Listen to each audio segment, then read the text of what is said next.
Hey everyone, I'm Aaron12, and welcome back to PAC Finals Edition. If you've been following my playoffs run, you've seen the two very exciting games that led me to the finals, but if you haven't seen them yet, please go check them out. It's been a very fun playoff so far. But with the finals here, I'm up against the winner of the regular season, Aaron12 and their Rome Empoleons, the overall #1 seed going into the playoffs. And I've actually played against Aaron before. In LDL Season 15, I beat his Iron Bundle Lando-T Florida's team with my Walking Wake Sun team, although I had so much hack skill my way in that battle that maybe I shouldn't have won that match. This time though, we're playing for the PAC Championship title, and Aaron has a really solid team. It starts with the overall round 1 pick, Tera Superior, followed by Latias, Cinderace, Swampert, Cobalion, Thundurus-T, Tera Serendipity, Zoroark, Basculin, Komala, and Misdreavus. There are a lot of big threats here. Superior obviously stands out with Contrary Relief Storm, and whatever coverage it wants with Tera. I think if it's going for all-out offense, Tera Fire makes the most sense, so it can cover Amoonguss and King Gambit, which would both check it pretty well otherwise, and then it can also run like Dragon Pulse as neutral coverage into Talonflame. Tera Stellar could also be an option for it, but I feel like it wouldn't want to keep its natural grass weaknesses in the matchup. Then again, it could do well even without Tera if my opponent wants to give that Tera slot to Serendipity, since I think a sub-seed set can also do pretty well into my team. The other big threat I'm looking at is the Cinderace, which I could see doing one of two things depending on its role on my opponent's team. If they wanted to check Iron Valiant, I think a Choice Scarf is the way to go, and if they want to check King Gambit better, I would expect to see a bulky Will-O-Wisp set, maybe even with Substitute. It does really mess with my plans either way. Cinderace is so fast, it hits so hard. It's going to be tough to deal with. Other than that, I think Latias is pretty good here. It actually has a pretty rough matchup into my top tiers naturally, but my opponent can tailor its sets with something like Scarf or Weakness Policy or Resist Berry to win the matchup against just about anything on my team one-on-one. I think Swampert shows up as a bulky Pivot and Rock Setter. Serendipity comes as a bulky check to Kyurem. And then the last slot really comes down to either Cobalion or Thundurus. I'm a little more afraid of Thundy in the matchup. As I built up my team, I realized that I don't really have great Thundurus switch-ins, so it could be a pretty effective breaker. Cobalion can also be an annoying utility piece that's pretty good at checking King Gambit, but I do have some decent checks into it. And yeah, that's really going to be it for feasible brings. Not to disrespect any of my opponent's low tiers, but I would be surprised to see any of them. Zoroark can be annoying with Illusion, but I think its matchup isn't great. Basculin can cause some problems with Adaptability Water Spam, but I have some pretty good water resists on my team. And then Komala and Misdreavus, I really don't think they have much going for them here. So as far as my team goes, I don't really have a good time building defensively for this matchup. No matter which bulky pivots I were to choose, Superior messes with a lot of defensive strategies, and Thundurus can theoretically 2-hit KO everything on my team with super effective damage. So I'm building with offense in mind, so that those pieces don't have room to get going with their offense. As far as the individual mons go, Tinkertuff and Samurott were pretty easy exclusions. There just isn't a niche for them here. Amoonguss was also attempting Gring, but it has a quad grass resist and a leech seed immunity to check Superior, but it does crumble against Tera Superior probably, and it has just about an awful matchup into everything else. We can handle Swampert, but just about everything else either walls or threatens to KO Amoonguss. It's kind of rough. So that leaves us with the top 7 that have brought us most of our success this season. And of those 7, I do gotta leave Sandy Shocks behind. It hurts to do, since this is my only electric immunity and my main hazard setter, but there's just too much to worry about for Sandy Shocks. Its dual stabs are walled by Superior, Latias, and Thundurus, and even if Sandy Shocks can be built to take them on somewhat, we're not getting past especially defensive Swampert. I was building a Booster Energy Thunder Wave Power Gem set to cripple fast threats and beat Thundurus one-on-one, but the moment Swampert switches in on me, I just have to hope for a Scorching Sands burn or just switch out. That's not good enough for a team slot, so no Shocks for our final match. Long-winded intro aside, I have the 6 mons in mind that I want to build with, so let's get right into some pure offense with Choice Band Talonflame. Yeah, the return. Just like in the quarterfinals, my opponent really doesn't have great answers to Brave Bird spam, as the only resist is Thundurus, and it still gets 2-hit KO'd if it's offensive. The plan is to use Talonflame early in the match so that my sweepers can pick up the pieces of a broken team down the line. Brave Bird is the move to click most of the time, with Flare Blitz as stab to hit the Thundurus and Cobalion harder. U-turn pivots me out of bad matchups, and defog is an emergency click in case I really value getting rocks off the field for some of my teammates. Not that I expect Talonflame to stick around later on in the match, since I expect rocks to go up on my side at some point, but if I do manage to have Talonflame in the endgame, its high speed makes it a great revenge killer for Superior or Swords Dance Cinderace. Next up, we have Alolan Sandslash with a Life Orb set, meant to threaten out Thundurus with Slush Rush and force damage onto defensive Cobalion. The combination of Triple Axle and Earthquake is pretty hard for my opponent to switch into, so other than that, all I need is utility. Ice Shard allows Sandslash to pick off weakened Latias and Thundurus, and Rapid Spin removes hazards but also boosts our speed so that under Snow, even Scarf Cinderace can't outspeed us, and outside of Snow I can still outspeed regular Cinderace. I have Terra Ground on this. It boosts the power of Earthquake and is a nice defensive type mix-up against Cinderace and Thundurus, but I don't expect to be using this Terra unless I absolutely have to. If anything, I just want to make my opponent think twice about using Volt Switch against me. If I have Sandslash in against Thundurus and Cobalion, get those mind games going with a Terra slot. So next up, I do of course need the Snow support for Sandslash to work optimally, so I have defensive Slowking here. Wakan Berry to make sure Thundurus doesn't run me over and I can still get the Snow set up, and a ton of Spadef so that Slowking can switch into and Chili out of Pheasantipity and Latias. Future Sight is nice to set up alongside some of my sweepers. Yawn stifles opposing setup, particularly on Double Dance Latias. Slack Off is for recovery, and of course Chili Reception for pivoting and the ability to set Snow for Sandslash. I have some defense EVs on here too. That's mostly just to sponge Cinderace, and Cobalion hits a little better. I believe the roll is in my favor if it's a banded Cinderace for U-turn not to KO. So yeah, this is going to be a pretty important glue piece for the team. So onto the top 3 of my draft. You all already know what's coming. Let's start off actually with King Gambit. Once again, running a pretty standard set. Kowtow and Sucker Punch off of max attack hit everything pretty hard, and Terra Blast Fire gets coverage into the Cobalion and Pheasantipity.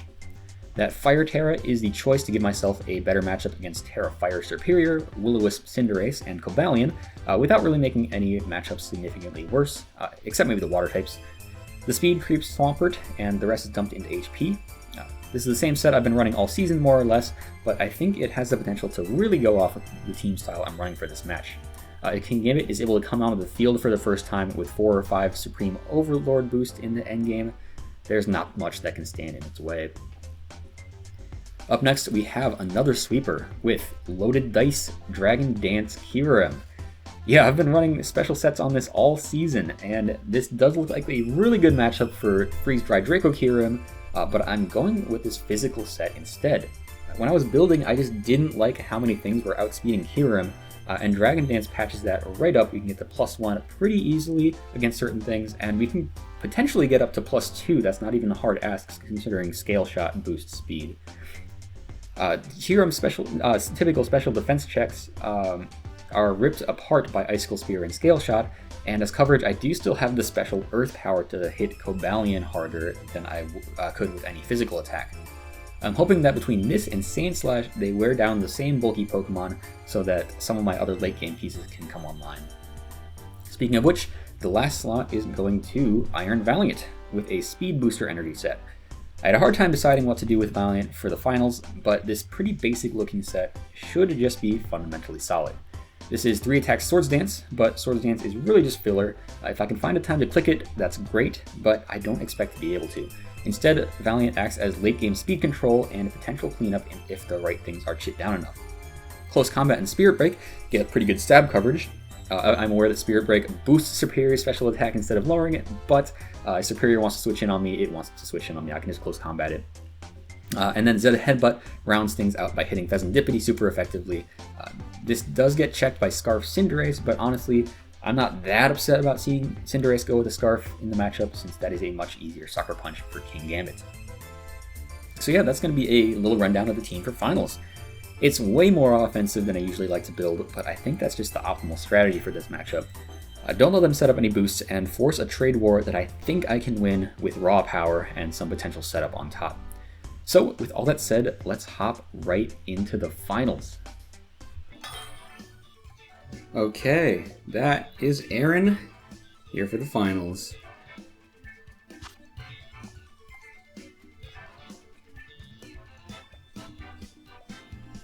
Okay, so I see a Misdreavus and a Komala on my screen. What's happening? Okay, so Misdreavus, Cobalion, Pheasantipity,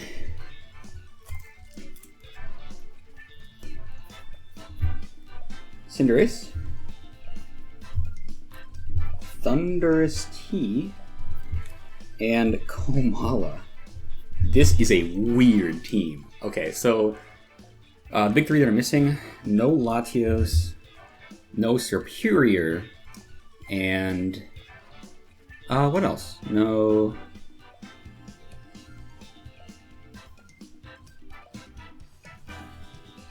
No Swampert, actually. Okay. Very interesting. Okay, well, oh, and it's also Terra Ghost Pheasantipity. Very interesting. Well, I kind of like just leading Slowking, getting up my snow immediately. This leads pretty well into just about everything. Thundurus is not great to see, but at least we can tank a hit with Wakan, right? Alright, here we go. Final starting. That is so weird that Misdreavus and Komala are here. But hey, you know, we can't underestimate them. Gotta make sure that we can take them out. This is big discount. Huh. Interesting. Can I go Talon? What are your fire resists if I go Talon on your Stealth Rock and Flare Blitz? Cinderace is a fire resist?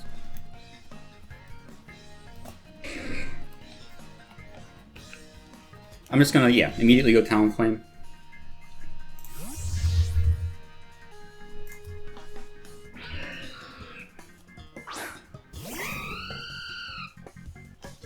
It's Volt Switch. Okay, 160 down to, oh my god. That's a lot of damage. 160, so we have 144 points of damage with Volt Switch.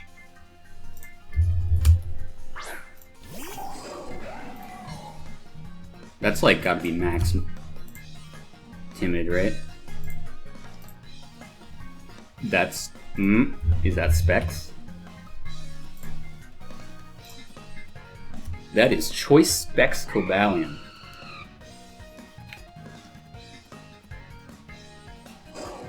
And that's Thundurus. Okay, so is Talonflame just gonna go down super early here? I think so. Because this is telling me Scarf, if you're doing it like this. But that's fine. Oh, we take, oh, okay. Oh, we take out the Thundi. That's amazing. Talonflame KOs Thundurus with Flare Blitz. Talon self KO with Flare Blitz. Okay. Blind double here. Could just go back to Slowking, honestly.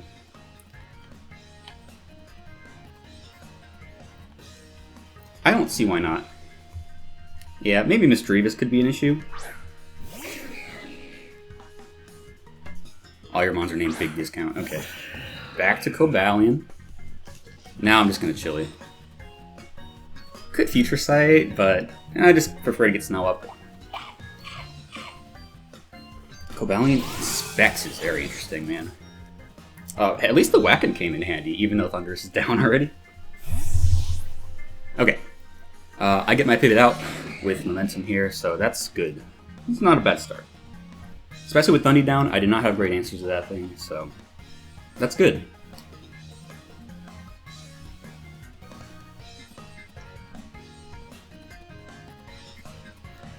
What is your switching?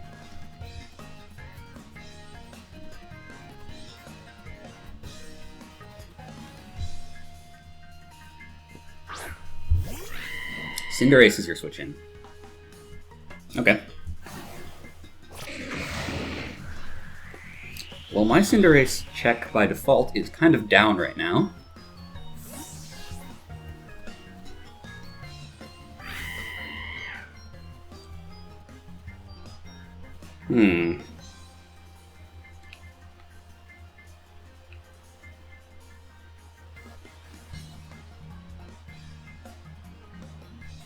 The Thundy wasn't scarfed. I bet this is. Especially because the Cobalion specs. This has to be your speed control. So if this thing is scarf, that's just the assumption I have to go with, I think. Huh.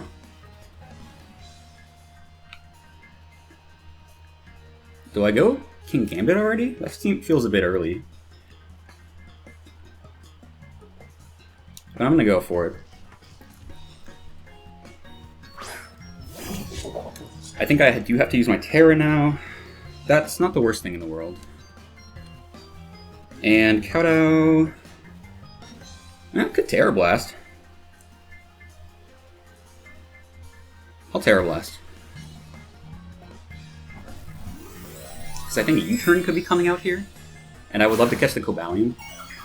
That would do great things for me down the line, just like Sandslash, for example.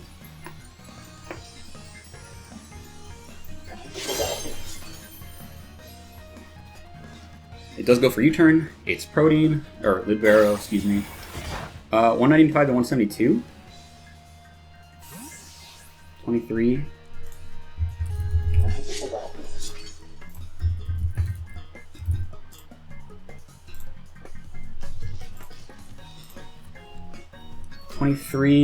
It's actually not quite max attack, but like barely not, right? Oh, good Terra Blast, great.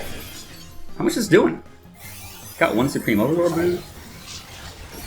Ooh, nice. Okay.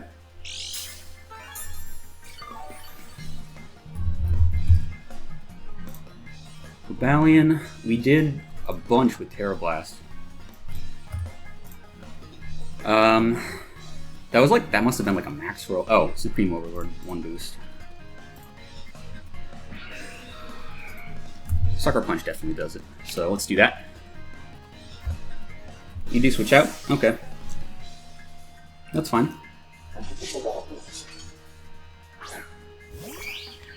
That's Serendipity. What could you be doing? Serendipity's Ghost.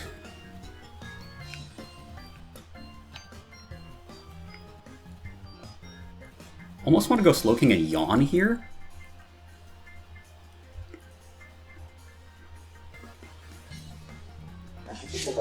How many Snow turns do I have left, by the way? 2 turns, so I guess Sandslash is reasonable.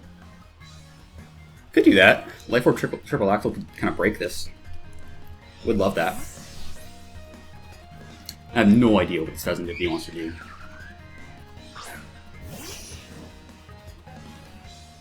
It does go Ghost. Weird. Alright. In front of King Gambit? I mean, I guess he knew I wasn't going for the Dark move. Okay.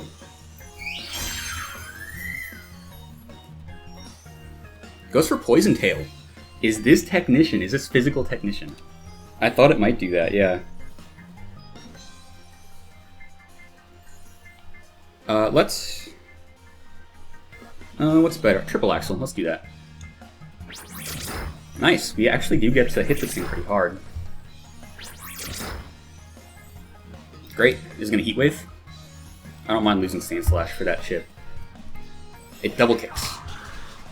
That does not do it. Alright. Is it leftovers or something? Okay.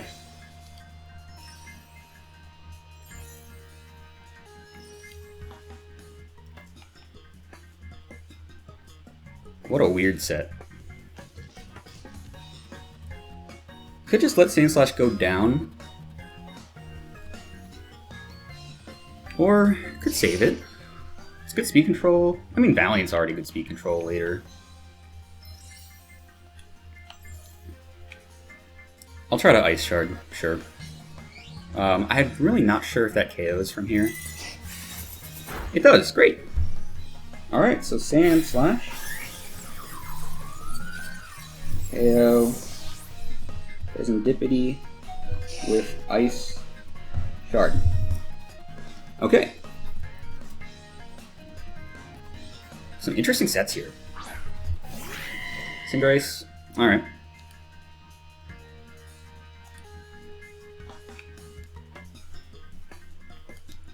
Don't really have good Cinderace switch-ins, so I could just Ice Shard.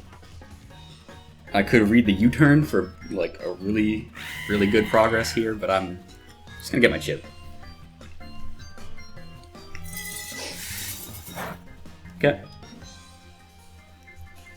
I assume Cinder KOs me here with U-turn. Okay. Cinder KOs Sandslash with U-turn. Alright.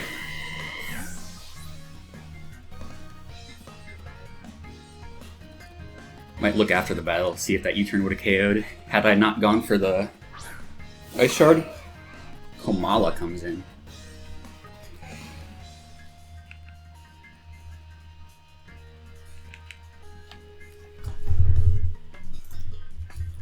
What does Komala do? I have preloaded on here Choice Scarf and Band and Assault Vest.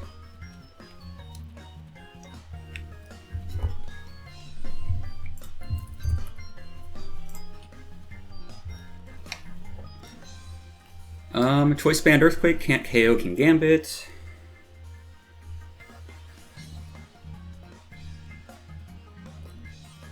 Valiant could just come in. This could be Valiant's time. I'm going to rely on King Gambit and cure him, I think, in the end.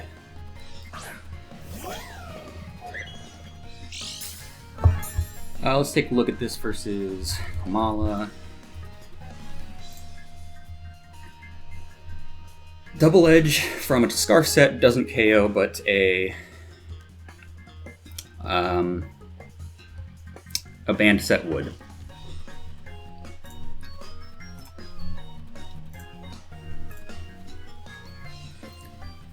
Just get guaranteed chip here. Okay. Spirit Break does over half. That's good. Body Slam does 151 to 70. Okay.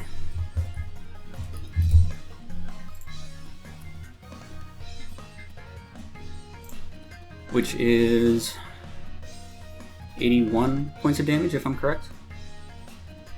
Looks like that is not banned. Stumbling all over the place. Yeah, could be standard, like max attack, just maybe like a Scarf. Alright, well, Valiant KOs Komala.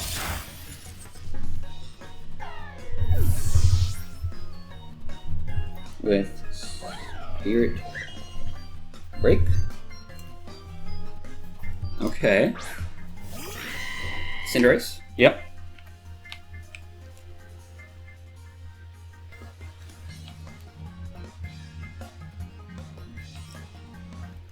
Am I okay with Valiant going down?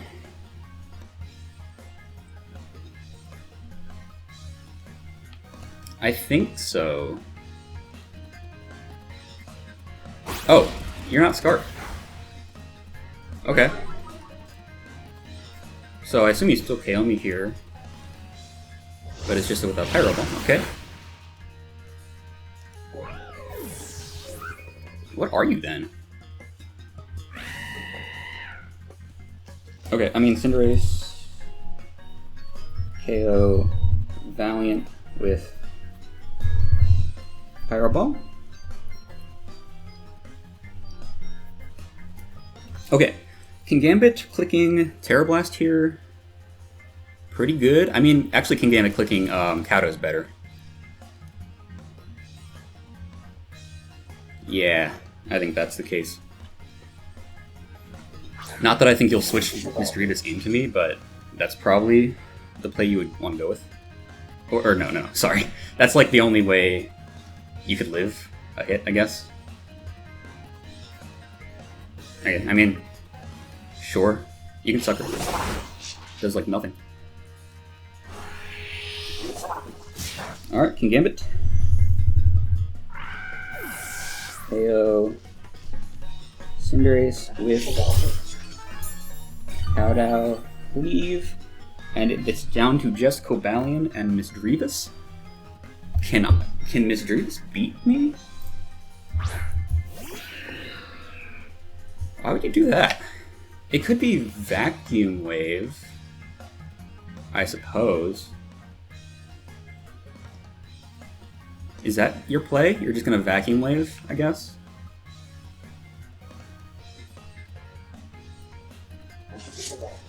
I don't want to throw here. So I'm just gonna Kowtow. Air Slash? Oh. Okay, well I took unnecessary chip. But hey. King Gambit KOs. Stallion. Powdow. And let's start looking at some Misdreavus sets.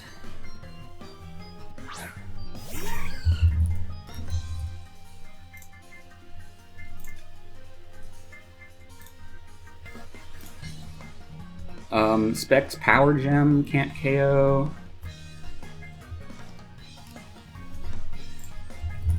Physically defensive. Kowtow does so much to it anyway. Yeah. Shadow Ball. Okay.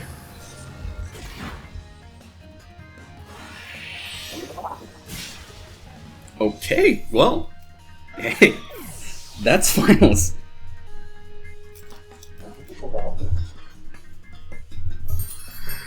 Alright, hey, GG to Aaron.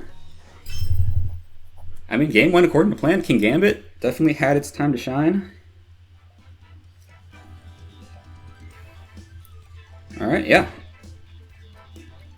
That is going to be finals. Guys, the Noctiles are on pack. Let's go. I'm still really confused by some of the choices that you made on your team there. But, I mean, it's finals. You gotta, like, bring out whatever you think is going to be best. And, you know, sometimes you build out there. I built out there for, like, semis, so I totally get it. But, yeah, obviously, like, well played. And, yeah, can't believe it. I will probably add an extension on this video just talking about the season and the Mons. So, yeah, tune in for that just right after this. So, see ya. So, guys, that's going to do it for PAC. We won the whole thing. That was finals. And I did talk to my opponent a little bit about the actual match, actually. And the Komala was Assault Vest, meant as a check to special Kyurem. Not sure what the Misdreavus was, but the Komala and Pheasantipity were both supposed to be Kyurem checks, which does kind of explain their sets that I wasn't too sure about in match. So yeah, makes a lot of sense. Luckily, I did bring physical Kyurem anyway, so works out for me, I guess. But yeah, with that, you know, great game to Aaron, and that's going to be our whole season. I thought that I would just do a quick little rundown of all the Pokemon that I drafted for this season. Just, like, get a vibe for how I feel about them. So we're just going to get right into it. You know, we have Samurott, brought 0 times out of 9 possibilities. So I actually did plan to bring Samurott in week 5 of this season, but that ended up being a forfeit win. I thought that a bulky water was nice against a Hisuian, Samurott, and Goldingo, and obviously Slowking was not too good against those two. That was kind of the main point, was to have a kind of bulky water that is not weak to Ghost or Dark. So if we ran into things like Chi-Yu or like Sarilege, then I would be able to check those a little better with another Fire Resist. We never really ran into those matchups, so Samurott just didn't have a reason to come. But it's not a bad Pokemon. I think there was potential there, but just never found a niche for it, so, you know, that's fine. We're going by Brings, by the way, so next one is going to be Tinkatuff with 2 Brings. Unfortunately, these 2 Brings were both of my losses this season, but I don't think Tinkatuff was quite the reason I lost. It is kind of telling that in the 2 rematches of those losses, I did not bring Tinkatuff to either, and yeah, it's just not... It doesn't quite have the stats, so that's fine. I mean, it did get a few things done. It was able to use defensive sets to potentially check the Chien-Pao and the Meowscarada in those matchups and set rocks, get a Thunder Wave off. That actually did help me out in week 4 quite a bit. So yeah, not bad performances for this 1-pointer. I will certainly take that. Next up, those two were kind of the only like non-performers this season. Next one is Amoonguss, which I did only bring 3 times. It really was just a wall, really, if I feel like I needed that for the matchup. Week 1 did a great job of answering Rillaboom, Azumarill, Sneasler, and really preventing them from going off at all. Week 3, it was a physically defensive Palafin wall, and it did fend it off as it needed to. Week 6, physically defensive again, meant for Landorus and Meowscarada. We didn't quite get to see it do well there, and Amoonguss never really shined much at all. But, when it came, it did the job. I feel like just a lot of matchups for it were not great. There's just so much that can exploit it. And yeah, that's about all there is to say about Amoonguss. Talonflame brought 4 times. Only brought it once during the regular season, but all 3 times during playoffs. I feel like by the time the season wrapped up, I was really starting to lean into how good Brave Bird and Flare Blitz are as offensive pressure. It's just, it does really hit a lot of stuff for good damage. I mean, flying is just a good type, I guess. But yeah, the one time I brought it in the regular season, it was more of a bulky kind of thing, and I really regretted doing that because I was not able to KO the Ogerpon. So that's what caused me to start investing in attack and really leaning into its offensive potential in those matchups. And yeah, really ended up doing well. Ended up going 4-4. Not an amazing record for it, but certainly pulled its weight. And I'm glad I had Talonflame. I would definitely draft it as a fast, kind of bulky, kind of offensive flying type again. But yeah, really liked it. Sandy Shocks. There is really not going to be too much to say about this one. Sandy Shocks, I brought it 5 times. It was a solid presence this season as a general special attacker and rock setter. I did like the Endure Custap strategy I used with it week 1, but honestly that is not very specific to Sandy Shocks. Any decently strong attacker with Endure would have been able to pull off that strategy. So, still a good performance for Shocks there. Most of the time, though, it was just going to be a bulky pivot, offensive rocker. Semifinals, I had a weird set with the Body Slam Paralysis Spreader. Didn't quite work, but it was very important in that battle to prevent the Landorus from going off. We chipped it down enough so that the Valiant could revenge it. So, yeah, I mean, Sandy Shock's just a solid attacker when I needed it. So, happy with this guy. And now we have Alolan Sandslash. Very, very happy with this pickup. This was a low tier pick, but I did bring it to a majority of my matches, actually. Has a positive KD, I believe. The first one that I'm going over here that has a positive record at 5-2 +3. Mostly, Sandslash was just like an offensive spinner or revenge killer, either with Slush Rush or Ice Shard. And I really enjoyed a lot of the roles it took. Week 3 especially, with that Terra Electric Slush Rush Sweeper, didn't quite work out because Skarmory did foil our plans with Whirlwind, but I really thought it could have gone off in that match. Who knows, it might have had that match completed as I would have expected it to. Week 7, it was able to break the Jolteon before it got too out of hand with a Choice Band Triple Axle. And then in the quarterfinals, like, what else is there to say about that? Honestly, like, there was nothing unique about Sandslash that won the quarterfinals for me. It was just any strong attacker with a Focus Sash could have done it. But that performance will always cement Alolan Sandslash as really, really cool to me. This is just a cool low tier to have. Like, it's bad typing didn't quite come up. I know part of that's Terra, but like, I think with the support it had, like, I didn't have to worry about its weaknesses too much. It was just a nice fast attacker in Snow. Triple Axle hits so hard. Ice Shard's nice to have too. We saw that kind of work well in finals against the Pheasantipity. We were able to take that on and beat it. So yeah, Sandslash really good. Obviously the Slowking support helps, and like, I'm so happy with Slowking. Speaking of which, that's what's next. The record is not going to be anything too special for a mostly pivot/wall archetype, but Slowking was a great performer in this season. Pretty much always like a Spadef pivot and just weather setter for Sandslash, and sometimes Kyurem. but that did me so well. Slowking's defensive typing, especially with the fighting resist, helped out quite a bit with this team. And I feel like Slowking is just the best snow setter, probably. I even like it more than Glaring Slowking because it has the fire resistance, which is great support for ice types too. But yeah, not too much else to say about Slowking. I just thought it was really solid. Great support. My offensive team definitely needed that slow pivot to switch into hits and then, chili out to more offense. So this was a great support piece. Very happy with it. Then we have Kingambit. We're getting in the top three. All three of these were brought for all of my matches. Kingambit had a rather disappointing start to the season. I did kind of mess it up, and in some cases it got hacked.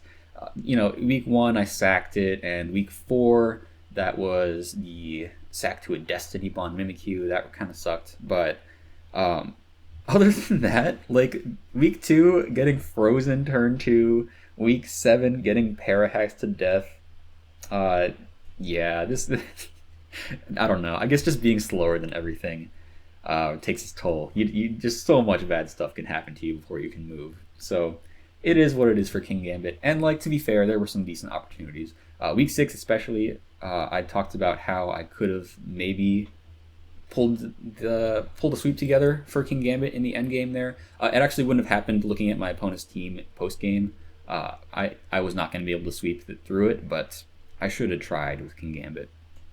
In playoffs, though, Kingambit did definitely come to play a little bit because quarterfinals definitely helped break through that regen core and take out the Chan Pao. Semifinals, that was another just solid performance with Kowtow Cleave. I don't think Kingambit actually did much in that match, but it was there in the back to be able to just sucker things or tank hits if I needed to. And in finals, it did kind of get a sweep. We just Kowtow Cleaved through the remains of Aaron's team. So, you know what? Not bad for Kingambit. I really like having this as a Terra captain. I was mostly Terra Dark or Terra Fire. I think those were the only two types besides the one time I brought Fairy for that Urshifu matchup. But yeah, Fire, very, very nice because I was always worried about people just trying to run Will-O-Wisp on all their Kingambit answers. So not being immune to burn, that's really nice. I will say I'm probably not the guy to use Kingambit. I never clicked Sucker Punch in a meaningful way, I don't think. I hate that move. But the bulk and offense of Kingambit is just, you cannot ignore that. It's so good. So yeah, happy with this guy. Next up, Iron Valiant, the round 1 pick, ended up going 11-6 for the season, which is pretty good. I enjoyed Iron Valiant a lot. There are so many different sets it can run. The main one that people probably think of is Booster Energy Setup, and I rarely ran that, but I think that's kind of a result of Booster Energy Speed plus Swords Dance Calm Mind. That always looks so good, but the opponent's going to prep for it so much. They're going to run their faster Scarfers and their priority and their phasing just to get you out of that booster. It really is kind of a thing of it forces so much prep that then it's no longer worth running. But then that's when you switch to your other sets, your choice sets, your Life Orb, Encore, Eject Pack that I ran. Loved building with Iron Valiant. There are so many fun sets to do. I think my favorite was definitely that semifinals performance with Encore and Destiny Bond to take out the Necrozma, which otherwise would have ran through my whole team potentially. So yeah, there's just so much you can do with Valiant. It is a challenge in the builder to know what's the right set to bring, but I mean that's what makes it so fun to play with. It's just you can do anything with this mon, and I would definitely draft it again. A very worthy round 1 pick. Would always recommend picking this up if it's available for you. So yeah, great Pokemon. It did pale in comparison as far as numbers go though into Kyurem, which went 17-5 this season, plus 12. It was the regular season KO leader, I believe. I think so. And I haven't counted up what the total KO leaderboard is after finals, but I want to say it's at least in contention. It should be. But yeah, Kyurem, the MVP on paper, and I would say, yeah, a very, very good member of my team. Mostly just ran special attacking sets with it. choice specs absolutely went off in week 2. We mostly just like boots or bulky special attacking sets did great for me. Just clammed KOs left and right with Draco or Ice Beam or Freeze Dry with the occasional coverage. That's really all you need. Like, Kyurem can basically take any hit that you build it to take, and then it'll claim a KO in return just with its massive special attack stat. That's really all I did with it. I used Dragon Dance physical in the finals, but it didn't even come up. So even without really abusing its other side of its offense, Kyurem did so great, and I would definitely draft it again. There's so much more I could have done with this mon, even with the performance it had. I think that there were so many more kinds of sets that I could have done that I didn't. So yeah, Kyurem, definitely I hold in high regards now. But yeah, that's gonna do it for this PAC season. If you've stayed with me through this whole season, if you stayed with me through this video, thank you so much for watching. I will have more content down the line, potentially more PAC coming to you, and there's a Wooper Club season coming up soon. So yeah, big things coming for this channel. So once again, thank you all for watching, and I'll see you next time.